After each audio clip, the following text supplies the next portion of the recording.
Trinity cures के पीछे की जो एक पूरी स्ट्रगल स्टोरी है वो आज हमें जाननी है। जाना था एमबीबीएस में, मेडिकल में जाना था, लेकिन मार्क्स कम आए थे। तो फिर पिताजी ने और दूसरों ने बोला कि आप होम्योपैथी में एडमिशन ले लीजिए।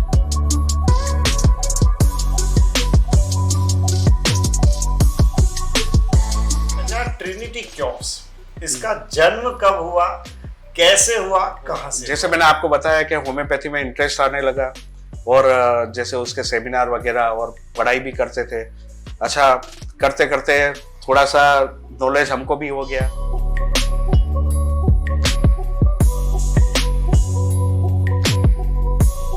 होम्योपैथी की गोलियां मीठी है, एक दो बार मैंने खाई भी थी। मीठी गोलियां डायबिटीज नहीं करेगी? हम लोग डायबिटीज के मरीज को भी ये मीठी गोलियां ही देते हैं। क्या बात कर रहे हैं? और आपने जो क्वेश्चन किया, अधिकतर मरीज हमारे को एक क्वेश्चन करते ही है। हेलो फ्रेंड्स, ट्रिनिटी क्योर में आपका स्वागत है। मैं हूं आपके साथ कुमार बारोट। दोस्तों, आज हम ट्रिनिटी क्योर्स में डॉक्टर अजीत सिंह राजपूत की पूरी स्ट्रगल स्टोरी के बारे में बात करेंगे। भाई, हम जानते हैं कि एक तरफ एलोपैथी, आयुर्वेद, योग, इन सब की बोलबाला है, लेकिन दूसरी तरफ होम्योपैथी ने भी अपना एक मकाम कायम किया है।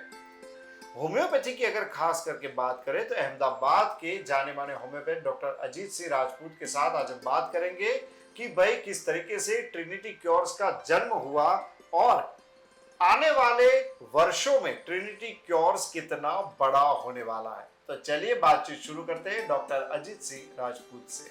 डॉक्टर अजीत सिंह जी, हमारे कार्यक्रम में आपका बहुत बहुत स्वागत है। धन्यवाद भाई, ट्रिनिटी क्योर्स आज एक बहुत बड़ा नाम हो रहा है। इतने सालों से हम सुनते आ रहे हैं कि होम्योपैथी में ट्रिनिटी क्योर्स अब एक नया मकाम हासिल करने जा रहा है, लेकिन ट्रिनिटी क्योर्स के पीछे की जो एक पूरी स्ट्रगल स्टोरी है वो आज हमें जाननी है।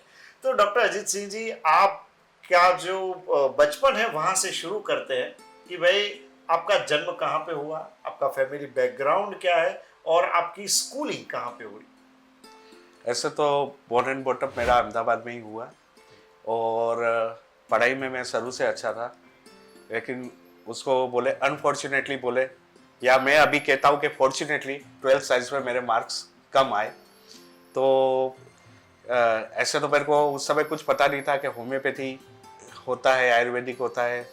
जाना था एमबीबीएस में, मेडिकल में जाना था, लेकिन मार्क्स कम आए थे। तो फिर पिताजी ने और दूसरों ने बोला कि आप होम्योपैथी में एडमिशन ले लीजिए, इसलिए मैंने होम्योपैथी में एडमिशन ले लिया। तब तक मैं सही में देखा जाए तो होम्योपैथी के बारे में कुछ जानता नहीं था। तो होम्योपैथी में एडमिशन लिया। पढ़ाई करते हुए भी जैसे मेरे अंकल डॉक्टर थे, तो वो एक फैमिली फिजिशियन थे, तो उनके वहाँ पे आना जाना और बैठना होता था, वो सिखाते थे। तो उस समय भी होम्योपैथी के बारे में मेरे को कुछ ख्याल नहीं आता था कि भविष्य में मेरे को होम्योपैथी करना है या नहीं करना है। बस एज यूजुअल। और जब मैंने होम्योपैथी पास आउट किया 2002 में, तब तक लोग होम्योपैथी के बारे में भी काफ़ी कम जानते थे। वो मैंने भी पास आउट करके एज ए फैमिली फिजिशियन मेरी प्रैक्टिस स्टार्ट की। प्रैक्टिस स्टार्ट करते हुए कुछ मरीज मेरे पास ऐसे आए, मेरे को अभी भी याद है। एक मरीज मेरे पास आया था, उसको टीबी की गांठ थी और 7-8 साल का करीब बच्चा था। और डॉक्टर ने उनको बोल दिया था कि अब ये ठीक नहीं होगा, यानी मेडिकल लैंग्वेज में एमडीआर ट्यूबरक्लोसिस था, और वो यानी ठीक होने की मल्टीपल ड्रग रेजिस्टेंट ट्यूबरक्लोसिस, और वो ठीक होने की उसकी आशा नहीं थी। तो पेशेंट एफोर्डेबल भी नहीं था, तो मेरे पास आया, बोले डॉक्टर साहब आपसे कुछ हो सकता है तो आप कीजिए। मैंने मेरी किताबें खोली और उसमें से मैंने होम्योपैथी मेडिसिन सिलेक्ट करके उनको दी, और थोड़े ही टाइम में वो गठान भी चली गई और पेशेंट ट्यूबरक्लोसिस से बिल्कुल ठीक हो गया। हालांकि वो वापस डॉक्टर को बताने हॉस्पिटल में गया ही नहीं कि हमको जाना ही नहीं है वहाँ पे। तब मेरे को लगा कि नहीं, सही में होम्योपैथी मिरेकल कर सकती है, चमत्कार कर सकती है, क्या बात। लेकिन हम इसके बारे में कुछ जानते नहीं है। और तभी से मैंने होम्योपैथी में और पढ़ाई करने और इंटरेस्ट लेना स्टार्ट किया। बिल्कुल। तो मैं अपनी प्रैक्टिस के साथ साथ पढ़ाई भी करता था होम्योपैथी की एडिशनल, और अलग से उसके मरीज भी देखना मैंने स्टार्ट किया। मेरी ओपीडी के अलावा एक्स्ट्रा ओपीडी में मैंने मरीज देखना स्टार्ट किया। ऐसे करते करते होम्योपैथी में मेरा काफ़ी अच्छा कॉन्फिडेंस हो गया और काफ़ी अच्छे रिजल्ट भी मैं देने लगे। उसके बाद से मैंने ये मेरी जो जनरल प्रैक्टिस थी एज ए फैमिली फिजिशियन, वो छोड़ के केवल मैंने होम्योपैथी में फोकस किया। क्या बात है। और थोड़े टाइम बाद मैंने होम्योपैथी में एमडी भी कर लिया, और अब मैं कंप्लीटली पिछले करीब करीब आप समझ लीजिए 17-18 साल से मैं होम्योपैथिक प्रैक्टिस ही कर रहा हूँ। ऐसे तो प्रैक्टिस का तजुर्बा मेरे को होम्योपैथी का करीब करीब 22-23 साल से, लेकिन 17-18 साल से मैं केवल होम्योपैथी प्रैक्टिस ही कर रहा हूँ, और काफ़ी बढ़िया रिजल्ट मिलते हैं, और मैं मेरी प्रैक्टिस से काफ़ी संतुष्ट हूँ। अच्छा सर, आपने ये पूरा एक ही सांस में बता दिया, बहुत ही बढ़िया रहा कि किस तरीके से एक टीबी का पेशेंट आपके पास आया, किस तरीके से आपने उसको क्योर किया। और टीबी भी कोई कॉमन नहीं था, उसका एक अलग लेवल था उस टीबी का, और उसको आपने जिस तरीके से क्योर किया, फिर आपको लगा कि नहीं ये करना चाहिए। अच्छा, ट्रिनिटी क्योर्स, इसका जन्म कब हुआ, कैसे हुआ, कहाँ से हुआ? तो जैसे मैंने आपको बताया कि होम्योपैथी में इंटरेस्ट आने लगा, और जैसे उसके सेमिनार वगैरह और पढ़ाई भी करते थे। अच्छा, करते करते थोड़ा सा नॉलेज हमको भी हो गया, तो हम भी हमारे नीचे जो भी स्टूडेंट आते थे उनको पढ़ाते थे। तो ये सब करते हुए यानी प्रैक्टिस भी अच्छी होने लग गई। तब उस समय प्रैक्टिस में ऐसा होता था कि जैसे मैं अभी अहमदाबाद में प्रैक्टिस कर रहा हूँ, अगर कोई दूसरे स्टेट का या अदर सिटी का पेशेंट है, तो उसको अगर मेरे को बताना है, कंसल्ट करना है, या मेरी होम्योपैथिक ट्रीटमेंट उसको लेनी है, तो उसको दूसरे सिटी से या दूसरे स्टेट से ट्रैवल करके मेरे यहाँ क्लिनिक अहमदाबाद आना पड़ता था, क्लिनिक तक आना पड़ता था। उसमें उसका टाइम भी बिगड़ता था, पैसा भी जाता था, और पेशेंट आखिर मरीज है। वो एक बीमार इंसान इतने सारे पेन लेके क्लिनिक तक आता है, तो वो मेरे को लगा कि नहीं, इसका कुछ ना कुछ हमको सॉल्यूशन निकालना चाहिए।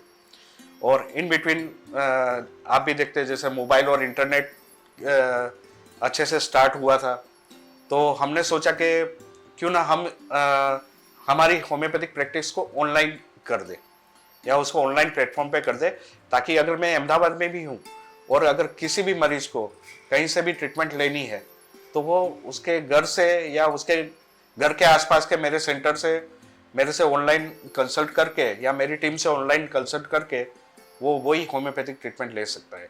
तो अच्छे से अच्छी होम्योपैथिक ट्रीटमेंट, बिल्कुल समझ लो, अगर कोई मरीज गांव में भी बैठा है तो भी उसको इंटरनेट या ऑनलाइन प्लेटफॉर्म के जरिए उसको best homeopathic treatment and best homeopathic service उसको वहां तक मिल सकती है।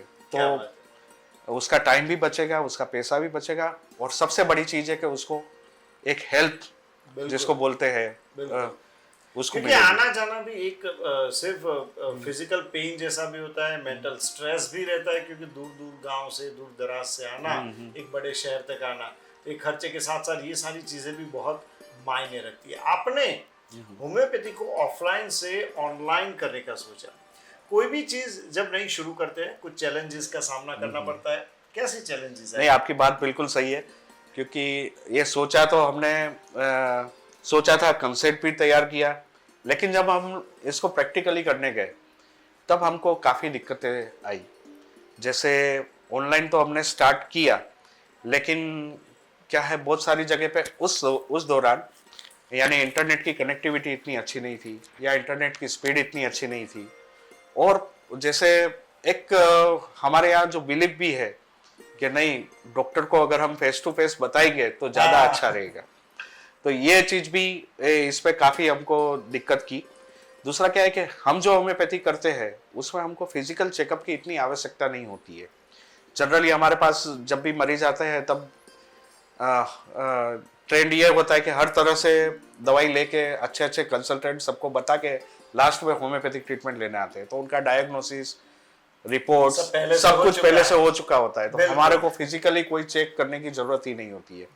तो हमने ये सोच के ऑनलाइन करने का स्टार्ट किया था, लेकिन जैसे मैंने आप बताया इंटरनेट कनेक्टिविटी, फिर लोगों की एक बिलीव कि नहीं हमको फेस टू फेस डॉक्टर को बताना है, ये वाली सारी समस्याएं भी आई।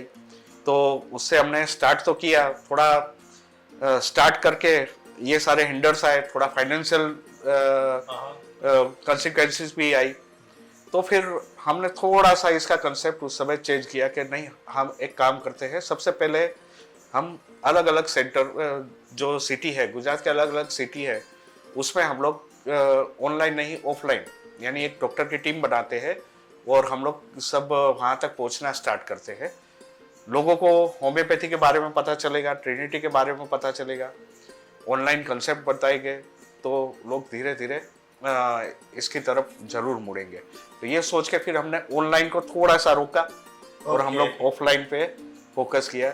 लेकिन अब फिर से अब आप देख ही रहे कि जैसे इंटरनेट अब हर एक गांव में कोने कोने में अवेलेबल है, और अब जो जनरेशन है उसकी चॉइस भी बदलती जा रही है।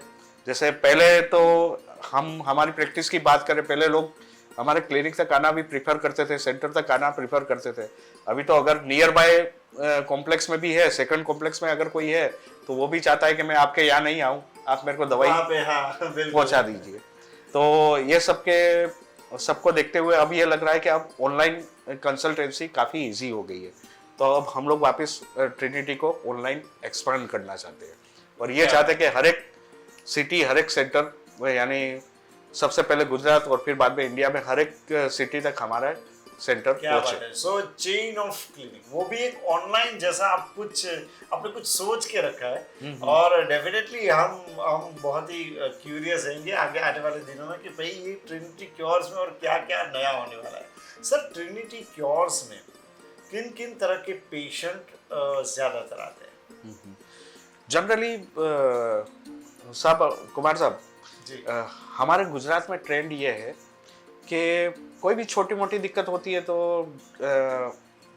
मरीज सबसे पहले अपने फैमिली फिजिशियन के यहाँ जाते हैं और वहाँ से दवाई लेते हैं, ठीक हो जाता है तो वेल एंड गुड। अगर नहीं ठीक होता है तो फिर बाद में वो कंसल्टेंट लेवल पे जाते हैं, और अगर वहाँ से भी ठीक नहीं होता है तो वो लोग फिर ऑल्टरनेटिव ऑप्शन ढूंढते हैं, जैसे आयुर्वेदिक है, होम्योपैथी है, नेचुरोपैथी है। बहुत सारे अदर स्टेट में, इंडिया के अदर स्टेट में ट्रेंड इसका बिल्कुल उल्टा है, वहाँ लोग सबसे पहले होम्योपैथी प्रीफर करते हैं, लेकिन हमारे गुजरात में ट्रेंड रिवर्स है। तो इसलिए जब हमारे तक जब मरीज पहुंचता है तब तक उसकी समस्या क्या पुरानी हो जाती है, बहुत सारी दवाइयाँ उसने खाली होती है, बीमारी बढ़ भी चुकी होती है, बीमारों को कभी कभी तो काफी साल हो गए होते हैं। तो अधिकतर जो हमारे पास पेशेंट पहुंचते हैं वो अधिकतर पुरानी बीमारियां लेके आते हैं, क्रोनिक, जिसको क्रोनिक बोलते हैं हम गुजराती में जूना अठीला रोगो। बिल्कुल। और यानी जैसे चमड़ी की बीमारियां है बहुत पुरानी, ठीक है, सफेद दाग है, फिर बाद में बहुत सारे ऑटो इम्यून डिसऑर्डर जिसको बोलते हैं, जैसे माइग्रेन है, सर का दर्द है, फिर संधिवा है, जॉइंट पेन होता है।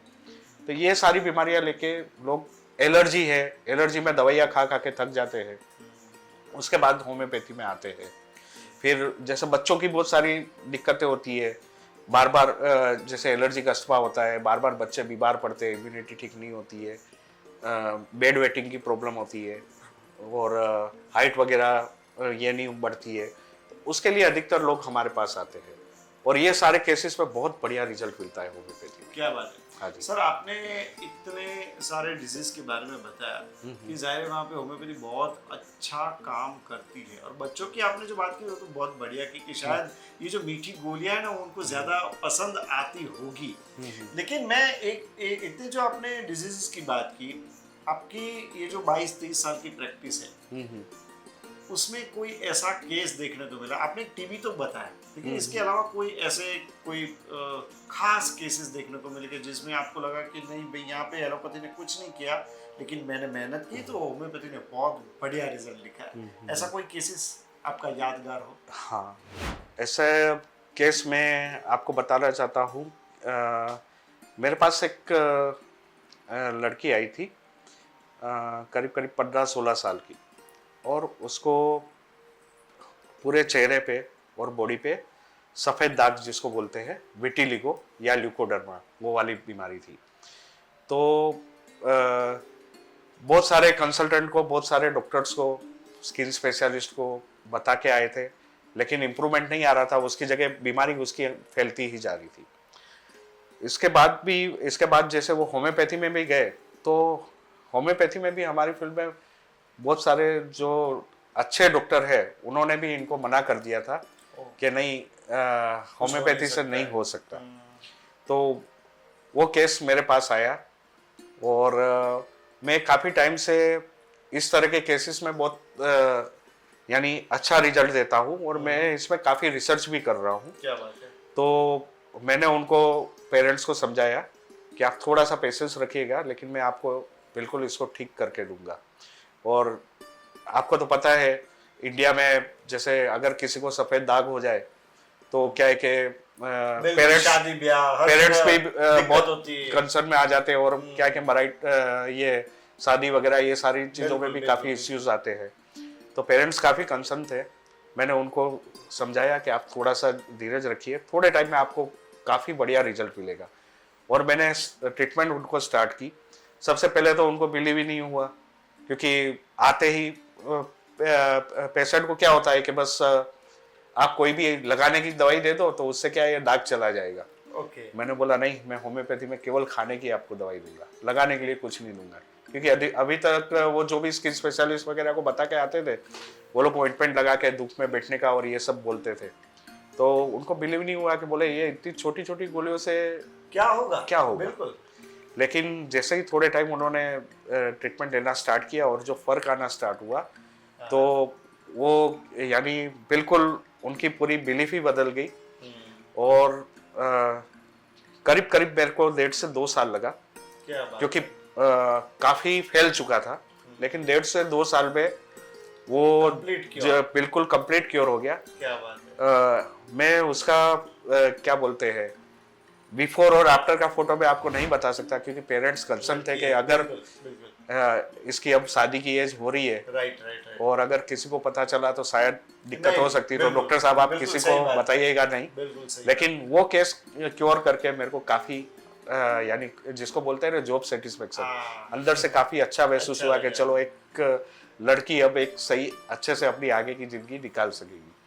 तो इस तरह के केसेस में मैं काफी बढ़िया रिजल्ट देता हूँ। और मैं मेरे को एक जॉब सेटिस्फेक्शन भी होता है जब छोटे छोटे बच्चे इस तरह की बीमारी लेके आते हैं और हम उसको ठीक करते हैं। लेकिन सर आपने अभी जो बताया कि ऑलरेडी डायग्नोस हो चुका होता है, तो बड़ी बड़ी फाइल्स बहुत सारे डॉक्टर्स को दिखा चुके होते हैं, फिर बाद में होम्योपैथी के पास आते हैं, तो इसका मतलब तो यही हुआ कि होम्योपैथी सिर्फ क्रॉनिक में ही रिजल्ट देता है, क्या एक्यूट या नए डिजीज में कभी रिजल्ट देता है? कोई है ऐसा केस? साहब देखिए, अगर क्रॉनिक केस में इतना अच्छा रिजल्ट देता है तो एक्यूट में क्यों नहीं देगा। एक्यूट में काफ़ी बढ़िया रिजल्ट मिलते हैं। जैसे कई बार हमारे पास स्टोन जिसको बोलते हैं पथरी का दर्द, ठीक है ना, वो लेके मरीज हमारे पास आते हैं कि बहुत एकदम एक्यूट पेन हो रहा है उसको। हम लोग दवाई देते हैं और थोड़ी देर हमारे क्लिनिक में ही उसको बिठाते हैं, विद इन मिनट्स पेशेंट को आराम होने लगता है। तो ऐसा नहीं है कि एक्यूट में होम्योपैथी काम नहीं करती। एक्यूट में होम्योपैथी काफ़ी बढ़िया काम करती है। ये आप गुजरात को छोड़ के अदर स्टेट में देखेंगे तो आपको समझ में आएगा कि नहीं, एक्यूट में भी होम्योपैथी काफ़ी काम करती है, क्योंकि वो लोग तुरंत होम्योपैथी के लिए जाते हैं और उनको काफ़ी आराम होता है। जैसे बुखार आता है, बुखार बहुत जल्दी उतरता है। किसी को पेन होता है, दर्द होता है, तो दर्द में काफ़ी जल्दी आराम होता है। सर्दी खांसी बुखार ये बहुत जल्दी जाता है। तो एक्यूट में भी होम्योपैथी काफ़ी बढ़िया काम करती है। हमारे पास क्या है कि जैसे मैंने आपको बताया कि सब तरफ से घूम के आते हैं, इसलिए हमारे पास एक्यूट केस कम आते हैं, क्रॉनिक केस ज़्यादा आते हैं, लेकिन काम तो होम्योपैथी वैसे ही करती है। तो सर फर्क क्या है आखिर? होम्योपैथी आज हम देखते हैं एलोपैथी का इतना बोलबाला है, मॉडर्न साइंस है, काफी टेक्नोलॉजिकली काफी हाईफाई साइंस है, तो क्या केस हिस्ट्री लेते समय कुछ ऐसा होता है कि जो लैकिंग होता है जो होम्योपैथी में आता है, जो आप डिटेलिंग करते हो, क्या फर्क रहता है? देखिए, जैसे आपको पता है कि हर एक पर्सन की बॉडी अगर देखा जाए तो एक जैसी है, लेकिन हर एक पर्सन दूसरे पर्सन से अलग होता है उसके माइंड से, हम्म, उसके माइंड से, उसकी प्रकृति हैबिट से, अलग होती है। इससे अलग होता है। तो जैसे आप एलोपैथी में देखते हैं कि जैसे बुखार आया तो पैरासीटामोल आप देते हैं, तो वो फिजिकली हर एक बॉडी पे काम करती है, ठीक है ना। लेकिन अगर जहाँ बॉडी अलग अलग होती है, बॉडी तो एक होती है लेकिन माइंड अलग होता है, तो पर्सन के कैरेक्टरिस्टिक जहाँ चेंज होते हैं, हम्म, तो एक ही फैमिली एक ही जैसा खाना खा रही है, एक ही एनवायरनमेंट में रह रही है, हाँ। फिर भी सबको एक ही बीमारी नहीं होती है, सबको अलग अलग अलग बीमारियां होती है। बिल्कुल बिल्कुल। क्योंकि ये बीमारी अलग अलग इसलिए होती है कि उनकी सबकी टेंडेंसी अलग होती है, सबका नेचर अलग होता है, तो उस हिसाब से उन सबको उनके डिजीज अलग अलग होते हैं। तो हम लोग जो आप बता रहे हैं कि एलोपैथी और होम्योपैथी में डिफरेंस क्या है, तो हम ये जो पर्सन्स के पर्टिकुलर जो अलग अलग कैरेक्टरिस्टिक है, वहां से हम उन लोगों को पहचानते हैं और उनको कौन सी दवाई सूट होगी उस तरह से हम लोग दवाई देते हैं। इसलिए जो बहुत सारी बीमारियां जैसे ऑटो इम्यून डिसऑर्डर बोलते हैं, मॉडर्न साइंस में ऑटो इम्यून डिसऑर्डर यानी इम्यूनिटी में कोई भी डिस्टर्बेंस होता है तो वो बीमारी होती है। अब उसके पीछे का कोई रीजन नहीं होता है, जैसे आपको माइग्रेन हो रहा है, सर दर्द हो रहा है, तो उसके पीछे कोई रीजन नहीं है। अधिकतर 99% केसेस में रिपोर्ट सारे नॉर्मल आते हैं लेकिन पेशेंट को दिक्कत होती है। जैसे आपको स्टोन, रिकरेंट स्टोन हो रहा है, पथरी बन रही है, ठीक है, आप सारे प्रिकॉशन रख रहे हो लेकिन फिर भी आपको पथरी बार बार बन रही है, इसके पीछे का कॉज नहीं पता है। ये सारी बीमारियां, जैसे गाउट है, रोमेटिज्म है, ये क्यों हो रहा है इसके पीछे की कोई वजह नहीं है, ठीक है। तो ये सारी बीमारियां जिसके पीछे की वजह नहीं होती है, ऑटो इम्यून डिसऑर्डर होते हैं, वो सारी बीमारियां वजह नहीं होती है, इसलिए अंग्रेजी दवाई में ठीक नहीं हो पाती है। क्योंकि एलोपैथी में क्या है कि जो कोज होता है उसके अकॉर्डिंग, अगर बैक्टीरिया से हो रहा है तो एंटीबायोटिक देंगे, वायरस से हो रहा है तो एंटीवायरल देंगे, ठीक है। वो ब्लड प्रेशर बढ़ रहा है तो ब्लड प्रेशर कम होने की दवाई देंगे, लेकिन ब्लड प्रेशर बढ़ने का कोज क्या है वो रूट कोज तक नहीं पहुंचते हैं। हम लोग वो रूट कोज तक पहुंचते हैं। क्या बात है। तो हम लोग वो रूट कोज को आइडेंटिफाई करते हैं और उस रूट कोज पे हम लोग काम करते हैं। इसलिए कोई भी बीमारी बिल्कुल जड़ से बाहर होती है। जैसे बहुत सी बार जैसे पेशेंट, जैसे मैंने आपको बताया स्टोन, पथरी, उसका ऑपरेशन कराने के बाद भी हमारे पास आते हैं कि बार बार बनती है, अब कितनी बार ऑपरेशन कराएगा। तो उसका जब तक वो रूट कोज नहीं जाएगा तब तक उसका स्टोन बनता रहेगा, डेवलप होता रहेगा बार बार। तो हम लोग वो रूट कोज से उसको अलग करते हैं। ये पूरी डिटेलिंग में वो रूट कॉज पता करते हैं। अच्छा, अब एक चीज मेरे दिमाग में आ रही है, होम्योपैथी की गोलियां मीठी है, एक दो बार मैंने खाई भी थी किसी प्रॉब्लम के लिए, लेकिन एक थोड़ा डाउट है, मीठी गोलियां डायबिटीज नहीं करेगी? बिल्कुल। डायबिटीज में होम्योपैथी के क्योर है? अधिक हम लोग डायबिटीज के मरीज को भी ये मीठी गोलियां ही देते हैं। क्या बात कर रहे हैं? और आपने जो क्वेश्चन किया, अधिकतर मरीज हमारे को एक क्वेश्चन करते ही है। एक्चुअली होता क्या है, जो हमारी दवाई होती है वो एक तरह की एनर्जी होती है, यानी उसको उसमें मटेरियल बहुत कम होता है, एनर्जी बहुत ज़्यादा होती है, उसकी बनाने की मेथड उस तरह से होती है। एनर्जी होती है, मटेरियल कम होता है, इसलिए उसकी साइड इफेक्ट भी नहीं होती है और उसकी क्वांटिटी बहुत कम होती है। ये एनर्जी सेव होता है एब्सोल्यूट अल्कोहल में।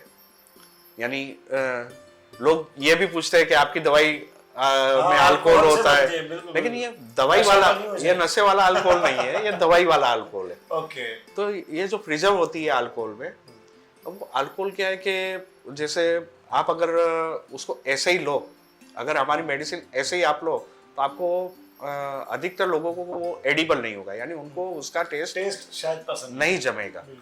तो इसलिए वो दवाई को एक ये जो मीठी मीठी गोलियां होती है जिसको हम ग्लोब्यूल्स बोलते हैं, उसको हम एज ए व्हीकल, एक माध्यम की तरह यूज करते हैं। अच्छा। दवाई उसके अंदर डालते हैं। ओके। तो उसका बेनिफिट ये होता है कि जितने ग्लोब्यूल्स जितना भी उसको एब्जॉर्ब कर पाते हैं उतना एब्जॉर्ब कर लेते हैं, और जो एक्स्ट्रा क्वांटिटी जो दवाई की होती है वो इवापोरेट हो जाती है। ओके। तो हमको पता रहता है कि एक परफेक्ट डोज पेशेंट को जा रहा है। ठीक है, तो आपके हिसाब से जो सफेद सफेद गोलियां होती है हाँ। वो दवाई नहीं वो है, दवाई जो नहीं है। दवाई को एब्सॉर्ब करती है वो और absorb वो करती हम जब चूसते हैं तो हाँ। हमारे अंदर दवाई से, क्या बात है, बहुत ही बढ़िया कॉन्सेप्ट। और जैसे आपकी बात सही है कि मीठी है तो डायबिटीज नहीं करेगा, लेकिन क्वांटिटी, अब वंस अगेन वही क्वांटिटी वाली बात हुई कि जैसे अगर मैंने आपको 1 मंथ की मेडिसिन दी है, अगर आप उसको पूरा पाउडर कर दो, मुश्किल से 1 चम्मच पाउडर मिलेगा। ओ, इससे ज्यादा शुगर तो आप डेली इंटेक कर लेते हो, लेते हैं, ठीक है बिल्कुल ना? सही। और वो तो पूरे 1 मंथ की मेडिसिन है। अच्छा। और दूसरी ये बात कि ये जो ग्लोब्यूल्स होते हैं वो शक्कर में से नहीं बनते हैं, वो यानी ग्लूकोज में से नहीं बनते, वो लैक्टोज में से बनते हैं। ओके। यानी जो दूध का जो लैक्टोज पार्ट है, दूध की जो मिठास है, हाँ हाँ। वो लैक्टोज पाउडर में से ग्लोब्यूल्स बनते हैं। अच्छा, यानी इसकी जो तो मिठास ये है वो चीनी में से नहीं बनता, हाँ, चीनी का पाउडर नहीं नहीं होता है। Okay okay. तो इसलिए हम लोग डायबिटीज में भी यही चीज देते हैं मरीज को। सर ये बहुत ही मतलब आज पहली बार मुझे पता चला कि भाई होम्योपैथी किस तरीके के कॉन्सेप्ट पे काम करती है। सर आज इतने सारे ऑप्शंस अवेलेबल है, एलोपैथी डॉक्टर्स है, लेटेस्ट टेक्नोलॉजीज है, सर्जरी में भी बहुत सारी नई नई चीजें इन्वेंट हो रही है, दूसरी तरफ योग आयुर्वेद नेचुरोपैथी का भी प्रचार है। भाई मैं होम्योपैथी प्रिफर क्यों करूं? बिल्कुल बिल्कुल बिल्कुल सही सवाल किया आपने, और हम भी लोगों को यही बात बताना चाहते हैं कि आप होम्योपैथी क्यों प्रिफर करो। सबसे पहली चीज़ ये है कि होम्योपैथी ट्रीटमेंट और जो दवाइयाँ हैं वो लेना आपके लिए बहुत ही आसान और सरल है। हम पहले होम्योपैथी के बारे में बहुत ही गलत मान्यताएं थी कि जैसे होम्योपैथी दवाई लेते हो तो 1 घंटे पहले 1 घंटे बाद कुछ खाना पीना नहीं है, आपको प्याज नहीं लेना है, लहसुन नहीं लेना है, कॉफ़ी नहीं पीनी है, परफ्यूम नहीं यूज़ करना है, टोबैको नहीं यूज़ कर सकते हो। अभी हम प्रैक्टिस करते करते काफ़ी कुछ चीज़ों में रिसर्च किया है, और अभी हम जो ट्रीटमेंट देते हैं ट्रिनिटी कोर्स में पर्टिकुलर, उसमें आपको दवाई लेना बहुत ही सरल है। दवाई केवल आपको 2 टाइम लेनी है, वो आप कोई भी टाइम ले सकते हो, खाने के साथ, खाने के बाद, पानी के साथ, कैसे भी उसको ले सकते हो। दवाई में लेने में कोई परहेज नहीं है। दवाई अधिकतर मीठी रहती है, कुछ लोगों को मीठे से परहेज हो तो वो पानी में मिला के भी दवाई ले सकते हैं। सेकंड चीज है, आपने जो सारी चीजें बताई, एलोपैथी है, आयुर्वेदिक है, और आप भी जान रहे कि सारी दवाइयाँ बहुत महंगी होती जा रही है, उसमें परहेज भी बहुत रखना होता है, ठीक है। होम्योपैथी दवाई इन सब से काफ़ी सस्ती है, लोगों के लिए अफोर्डेबल है। दूसरा, इसमें कोई परहेज रखने की जरूरत नहीं। मैं मेरे मरीज को कोई भी परहेज करने को नहीं बोलता हूँ। इवन स्किन की प्रॉब्लम लेके कोई पेशेंट भी आता है तो हम लोग कोई भी चीज़ लगाने के लिए नहीं देते। हेयर की कंप्लेंट लेके आता है तो कोई भी ऑइंटमेंट या ऑयल लगाने को नहीं देते, हम केवल खाने की दवाई देते हैं और उसी से मरीज अच्छा होता है। तो सबसे बड़ी चीज़ यही है कि ना कोई परहेज करनी है, दवाई की कोई साइड इफेक्ट नहीं है, दवाई की क्वांटिटी भी बहुत कम है, और दवाई सबके लिए अफोर्डेबल है। अच्छा, आखिर में एक चीज और मुझे सूझ रही जो मैं पूछना चाहता हूँ। जनरली ऐसा देखा जाता है कि भाई एलोपैथी का जो उपयोग है वो लोग ऐसा बोलते हैं कि भाई फटाफट मिटता है ना, या इमरजेंसी ट्रीटमेंट है ना, तो इसलिए हम एलोपैथी दवाइयाँ यूज करते हैं। होम्योपैथी क्या इमरजेंसी ट्रीटमेंट में काम आ सकती है? बिल्कुल आ सकती है। ये हमने कोरोना के दौरान भी हमने देखा। इस तरह से जैसे चिकनगुनिया आया था पहले अहमदाबाद में, तब भी होम्योपैथी ने काफ़ी अच्छा काम किया था। कोरोना में जब पेशेंट एकदम जब क्या बोलते हैं उसको, सांस लेने में दिक्कत होती है, ऑक्सीजन उसको नहीं मिलता है, होम्योपैथी दवाई आप जैसे ही देते हो उसका ऑक्सीजन लेवल बढ़ता है। यानी होम्योपैथी ये इमरजेंसी में भी काफ़ी बढ़िया काम करती है। बस डॉक्टर अनुभवी होना चाहिए, और मरीज की, जैसे मैंने आपको बताया कि मरीज के लक्षण अच्छे से समझ के उसको जो दवाई सूट होती है वो दवाई अगर मरीज को मिल जाए तो इमरजेंसी में भी वो चमत्कार करती है। बिल्कुल, जिसको हम सही में चमत्कार बोलते हैं। एक्चुअली साइंस है, ये चमत्कार नहीं है, लेकिन क्या है कि वो उस तरह का मिरेकल करती है। इमरजेंसी में भी काफ़ी बढ़िया फायदा करती है। अभी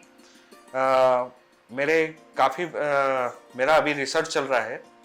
जैसे किडनी फेलियर के केसेस होते हैं तो उसमें मरीज को डायलिसिस कराना पड़ता है, तो हम लोग उसी पे ये होम्योपैथी का कर रहे हैं रिसर्च, और हमको काफ़ी सक्सेसफुल भी हम लोग हुए हैं। थोड़े टाइम में हम लोग पूरी लाइन ऑफ ट्रीटमेंट वैसी स्टार्ट करेंगे कि ये जैसे डायलिसिस वाले पेशेंट क्या को बात है।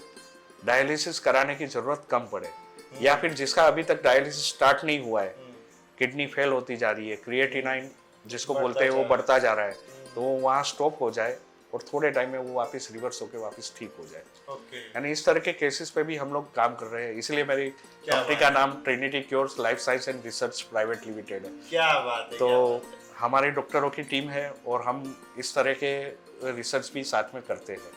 बिल्कुल बिल्कुल डॉक्टर अजीत सिंह जी, आज आपने होम्योपैथी के बारे में मेरी भी कुछ धारणाएं थी, सुनी सुनाई बातें थी, लेकिन उन सबको आज आपने बदल के रख दिया।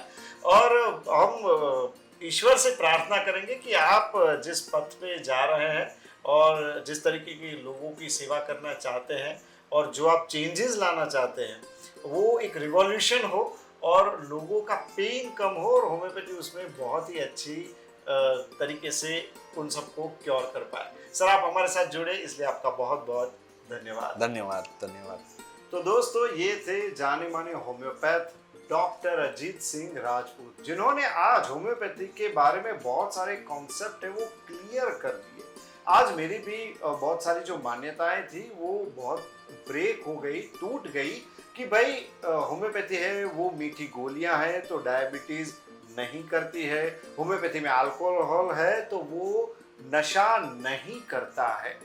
होम्योपैथी की दवाइयाँ काफ़ी सस्ती होती है, अफोर्डेबल होती है, और होम्योपैथी का पेशेंट जो है वो कंप्लीटली क्योर हो सकता है। इमरजेंसी में भी होम्योपैथी बहुत अच्छा काम करती है, ऐसा डॉक्टर अजीत सिंह राजपूत ने आज हमें बहुत अच्छे से बताया।